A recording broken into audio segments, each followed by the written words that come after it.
Ben merci. Merci beaucoup d'être là.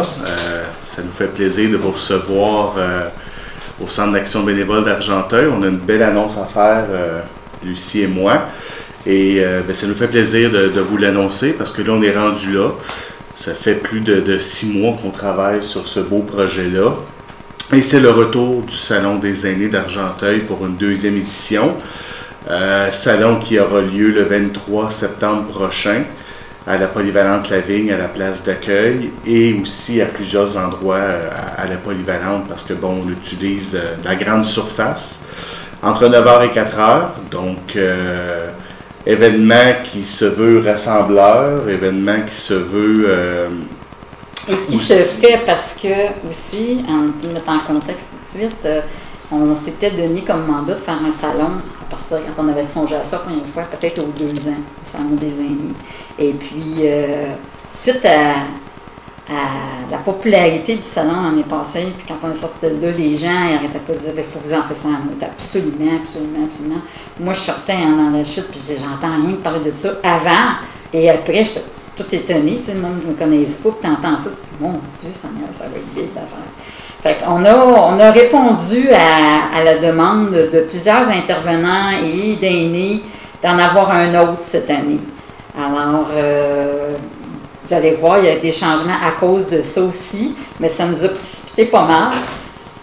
Puis on s'attend que ça soit encore plus monstrueux cette année. Alors, c'est pour ça qu'il y en a un cette année, vraiment. Eh bien, c'est pour ça que vous êtes ici, c'est qu'on veut vous annoncer la programmation pour que vous puissiez diffuser le plus possible, parce qu'on veut évidemment augmenter le nombre de participants, le nombre de citoyens, parce que ce n'est pas, c'est un salon qui est régional, donc les kiosques qui vont être là, c'est des organismes et c'est des commerçants qui sont régionaux, locaux et aussi nationaux. Parce qu'on va chercher des gens aussi loin que la région de Québec qui vont descendre. Donc, pendant que nous, on va dormir le matin, il y en a qui vont être déjà sur la route pour venir nous voir. Alors, première des choses, alors plus de 50 kiosques cette année. Alors, on augmente le nombre. Et je dirais même plus, on étire l'élastique parce que il n'y a plus de place et ça fait déjà un bon bout de temps qu'il n'y a plus de place de disponible. Ça a été assez à une vitesse phénoménale, le nombre de kiosques qui se sont ajoutés et qui ont commandé leur formulaire pour avoir une réservation. En fait, même, on a dû en refuser quelques-uns parce qu'on est rendu, comme disait Hugo, presque dans les toilettes. Mais il y a aussi le fait que si ça s'est fait une année après l'autre, on ne veut pas avoir exactement la même chose. On peut faire venir ceux qui sont venus l'année dernière, les plus que 600 personnes qui sont venues l'année dernière vont sûrement revenir. Et on ne veut pas qu'ils disent « c'est la même chose que l'année passée ». Alors évidemment, les organismes communautaires directement en lien avec les aînés, le mandat des aînés, eux, de facto, ils étaient invités à prendre un kiosque. Et pour le reste, on a diversifié beaucoup cette année l'offre et la demande pour avoir de la nouveauté, vraiment, dans les kiosques. Alors, on pourrait dire qu'il y a, si je ne me trompe pas, au moins 50% des kiosques, c'est nouveau. C'est à peu près ça? Oui, bien, j'ai fait le dernier calcul ce matin, puis on a 20 nouveaux kiosques sur 48-49. Alors, ça frôle... Donc, c'est un beau succès, juste de savoir que des nouveaux veulent se rajouter, que des anciens voulaient revenir. Donc, on a essayé d'équilibrer ça le plus possible pour plaire à tout le monde. Évidemment, on a une liste d'attente. Alors, si jamais on a même une liste pour l'année prochaine à Donalco où on veut refaire l'expérience. Mais, comme je disais tantôt, je pense que le gros succès, c'est que j'ai eu des appels d'organismes de Montréal qui disaient qu'ils avaient vu, qui avaient entendu parler du salon et qui desservaient les Laurentides et qui voulaient venir à notre kiosque, à notre événement. Alors pour nous, ça, c'est signe que le salon, après seulement qu'une année, va très bien et c'est pour ça aussi qu'on a accepté d'en refaire un deuxième, que le Centre d'action bénévole a accepté de piloter le projet. Donc, plus de 50 kiosques. On ramène encore les ateliers causeries et ça, ce qui est intéressant, c'est qu'on s'est questionné si on voulait refaire cette formule-là cette année encore. Atelier causerie qui est évidemment des petites conférences dans des salles adjacentes à la place d'accueil, qui n'est pas la grosse conférence principale de la journée, mais c'est aussi, et c'est ce qu'on a entendu dire l'année passée, c'est la proximité des citoyens, des gens, des aînés, avec les intervenants qui vont être là. Donc, qui sont des professionnels. Et je vais vous les nommer parce que les gens les connaissent, mais on a aussi des nouveautés. Alors là, je pense que sans faire de cachette, la plus grosse atelier de causerie de l'année passée, c'était Sarah Dwyer, la notaire bien connue de la chute de la MRC. Donc Sarah revient cette année et ce qu'elle nous disait et ce que nous on a entendu, c'est que vous savez, on ne se cachera pas, ça coûte cher d'avoir accès à des professionnels comme ça, surtout pour des questions qui touchent évidemment les testaments, les successions, des choses comme ça. Et Sarah, elle est très généreuse de son temps, elle a accepté pour une deuxième année gratuitement de venir faire une mini-conférence sur toutes ces questions-là qui touchent les aînés et de donner son temps généreusement, puis de rester, puis elle va passer la journée avec nous pour répondre aux questions des gens. Donc, Sarah est là, c'est la seule qui revient. De la cohorte de l'année passée. On a invité le transport adapté et collectif de la MRC. Ce qu'on a comme feedback un peu, c'est que malgré toute la publicité que le transport adapté peut faire, il y a encore des aînés puis leurs familles qui sont pas au courant de tous les services qui sont offerts au niveau du transport. Alors je pense que c'est une belle visibilité pour eux de venir au salon. Puis en plus du kiosque qu'ils vont avoir, on les a invités à venir expliquer un peu l'offre. Puis on sait qu'il y a eu beaucoup de choses dans la dernière année là, qui ont offert. Donc on veut vraiment qu'ils maximisent le plus possible leur publicité. Alors le transport va être là. Brigitte Légal, le yoga par le rire. Donc, on va faire rire un peu les gens, on va les divertir. Alors, puis je dis ça de façon très sérieusement parce que c'est un art, là. C'est vraiment, là, Brigitte n'est pas un clown, là. Alors, elle va faire une petite séance avec des gens pour les faire rire et pour les faire relaxer.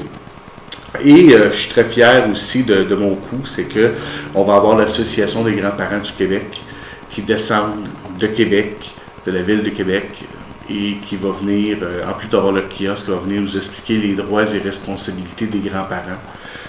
Donc, on sait de plus en plus que les grands-parents prennent de plus en plus de place dans la vie de leur famille respective, puis de leurs enfants, petits-enfants. Et eux, ben, ils font la promotion des droits des grands-parents. Alors ça, je pense que ça va être très intéressant. Puis on a fait un peu entre guillemets, des petits spot checks ici et là. Puis je pense que cet atelier va être très, très couru. Alors c'est nouveau, les gens vont vouloir y assister. Alors, comment ça fonctionne? Un peu comme l'année passée, deux ateliers causerie le matin, 2 en après-midi. Les kiosques restent ouverts tout au long de la journée. Et évidemment, rajouter à ça notre conférence principale, qui est M. Jean-Marie Lapointe. Pour les mini-conférences, c'est premier arrivé, premier servi. Il y a quoi, 20 à 30 places dans chacun des locales. L'année dernière, ça avait bien été, ça avait rempli tous les locales, puis il n'y a pas eu de gens insatisfaits parce qu'ils n'avaient pas pu y assister. Alors, c'est ça, on va faire signer à l'entrée, il va y avoir un registre. Les gens vont pouvoir s'inscrire. Et tout au long de la journée, évidemment, pour le matin, ça va être à 9h à l'entrée du kiosque. En après-midi, les gens vont pouvoir jusqu'à 13h s'inscrire. Et pour ce qui est de nos 2 événements principaux, qui est la conférence de Jean-Marie Lapointe à 10h30 le matin à l'auditorium, donc à la salle Naya. Alors, Jean-Marie, M. Lapointe va venir faire une conférence sur le bonheur de bénévoler. Alors, puis il nous a bien spécifié qu'il va parler de plein de choses, donc c'est le titre de sa conférence, mais il ne nous parlera pas juste de bénévolat, puis il ne nous parlera pas juste d'aînés, donc il va faire vraiment sa conférence adaptée au salon des aînés, mais vous savez, maintenant les aînés, on ne peut même plus nommer l'âge qu'ils peuvent avoir, là. Il y a des gens de 40 ans qui se sentent comme des aînés, puis il y en a de 90 qui font, il va nous parler de ça. Dîner communautaire sur l'heure du midi. L'année passée, je pense que c'était la révélation de la journée, c'est qu'on avait commandé des boîtes à lunch et on se disait ben, au cas où que les gens ont faim, puis tout le monde s'est ramassé, la majorité des gens qui étaient là sont ramassés dans la cafétéria. Puis ils ont pu parler avec M. Chokri, avec les conférenciers. Et ça a été l'espèce d'happening de la journée, c'est que tout le monde était là, ça a été un gros dîner, puis on nous l'a demandé, alors on revient cette année avec cette même formule-là. On va vendre des boîtes à lunch, donc c'est la seule activité payante de la journée en réalité, c'est que les gens vont devoir payer pour leur dîner, sinon c'est gratuit. Et en après-midi, bien, on revient avec une pièce de théâtre, parce que ça aussi, les aînés on nous l'ont demandé, puis je pense que c'est une belle façon de sensibiliser les gens. Alors, l'année passée, c'était une pièce de théâtre locale. Cette année, on fait une pièce de théâtre faite par une troupe nationale, une troupe professionnelle, et ça concerne la prévention des incendies chez les aînés. Donc, ça s'appelle Les Feux de l'amour. Alors, c'est une pièce qui est jouée par des professionnels, par des comédiens. Et la particularité de ça, c'est qu'on a demandé au service des incendies de la MRC d'Argenteuil d'être présent. Et après la pièce de théâtre, ils vont pouvoir répondre aux questions des aînés. Ils vont être là tout au long de la journée, mais on a axé sur le fait qu'à la sortie, même leur kiosque est même près des sorties pour s'assurer que si les aînés ou leur famille ont des questionnements sur la pièce puis sur tout ce qui aura été dit. Déjà, l'année dernière, il avait été très, très, très populaire, les pompiers. J'imagine que cette année-là, on n'a même pas eu le temps de manger. Je ne sais même pas si moi, le temps de faire autre chose comme que de parler avec les gens. Ça a été très intéressant. C'est la programmation de la journée, puis on espère que les aînés et leurs familles, parce que oui, c'est le salon des aînés, mais on veut aussi dire que on veut que la famille soit là. L'année passée, là, c'était le salon pratiquement intergénérationnel. Là. On a vu des petits-enfants venir avec leurs grands-parents. On a vu des parents venir avec leurs enfants pour leurs parents à eux. Donc, on espère... retraités. Et oui, et des gens retraités qui viennent pour leurs parents, qui ne peuvent pas être là parce qu'ils sont pas autonomes, ils sont trop fatigués, puis qui veulent savoir quel genre de service ils peuvent avoir pour leurs parents. Alors, ça concerne à peu près tout le monde. On parle des aînés, mais des aînés, avant eux, il y avait plein de monde. Fait qu'on souhaite que ces gens-là s'investissent avec eux autres aussi. Donc, c'est gratuit, je le répète, c'est important. Tout au long de la journée, les activités seront offertes. Et la particularité aussi du salon, comparativement à une journée, c'est que le salon, tous les kiosques sont ouverts toute la journée. Alors, pendant les conférences, c'est bien important, c'est qu'on a demandé aux gens qui tiennent leur kiosque de rester en place ou d'être 2 ou 3, ce qui permettrait à une des gens ou 2 des personnes d'aller assister aux conférences, mais les kiosques doivent être ouverts en tout temps. C'est une spécificité et une particularité que nous, on a exigée. Et jusqu'à date, la réception est bonne, mais on veut surtout pas qu'à 3 heures, une personne qui veut avoir un renseignement sur un organisme de la région arrive et que la table soit vide parce que les gens ont quitté. Alors, puis ça, je pense que tout le monde l'a bien compris, mais on tenait quand même à le souligner. Donc, une personne qui arrive à 2h30 puis qu'elle ne veut pas assister à la pièce de théâtre ou peu importe, elle peut l'avoir déjà vu, on ne le sait pas, elle peut assister. C'est à peu près une des seules obligations que les gens qui ont une table, qui ont possibilité d'avoir accès à cette belle plateforme-là dans Argenteuil, c'est d'être présent toute la journée. C'est un engagement. Et dernière chose, l'année passée, nous étions en partenariat avec le transport adapté et collectif de la MRC d'Argenteuil. Cette année, on a voulu faire les choses un peu différemment. Pour plusieurs raisons, on n'offre pas gratuitement le transport cette année. Mais je te l'annonce parce que tu n'étais pas là. La plus grande raison, c'est que l'année dernière, il n'y a pas eu beaucoup de demandes. Ça chiffre sur une main, le nombre de demandes de transport. Alors, ça avait été réservé. Puis, cette année, quand les gens ont vu qu'il n'y en avait pas, là, il y a des gens qui ont appelé pour dire c'est de valeur, il n'y a pas de transport adapté. Mais j'ai réglé le problème, je te l'annonce. Là. Ouais. Alors, il va y avoir, j'ai été en communication avec les gens du transport et ils rouvrent le service le samedi pour la journée. Donc, les gens vont devoir semaine, payer hein? comme la semaine, Comme la semaine. mais il va y avoir du transport pour les gens qui ont justement pas de transport, qui n'ont pas de voiture. Alors, c'est un beau partenariat aussi qu'on va faire avec la MRC. Donc, on n'assumera pas les coûts du transport comme l'année passée parce que c'était la première édition qu'on voulait faire ça plus gros. Mais on a quand même réussi avec Billy et avec Nathalie. Donc, le service va être ouvert tout au long de la journée. Puis les gens peuvent appeler au transport adapté pour faire une réservation de place. Il va y avoir des navettes qui vont, 2 blocs de navettes là, qui vont pouvoir se promener. Donc je pense que c'est un beau compromis. Et je pense que les gens vont être heureux aussi de savoir que, parce que vous savez, là, il n'y a pas de transport habituellement le samedi. Donc là, les gens vont être en mesure d'avoir du transport au coût qu'ils avaient dans la semaine lorsqu'ils prennent.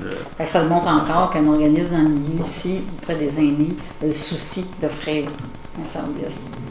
Oui, exactement. Parce que c'est eux là, qui ont, je pense, finalement, on communique avec toi pour dire OK, regarde, voilà. Ils ont pris sur eux de prendre cette décision-là. Et bien, on veut aussi, on parlait de collaboration.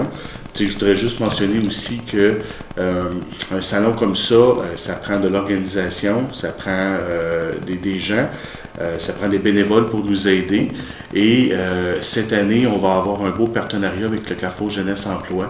Alors, on a demandé au Carrefour Jeunesse s'ils ne pouvaient pas nous aider, parce que vous savez, les structures, c'est quand même 48 kiosques à monter, des structures de bois la veille et démonter aussi. Alors, la MRC est présente. La MRC est présente. La MRC est présente, oui, mais pour nous aider au niveau des bénévoles. Donc, on se crée des nouveaux liens. L'année passée, c'était avec la polyvalente La Vigne. On avait des jeunes qui sont venus nous aider dans le profil monde. Et là, cette année, bien, ça va être des jeunes, mais du Carrefour Jeunesse Emploi. Puis évidemment, on va avoir des bénévoles du Centre d'action bénévole qui vont être là aussi.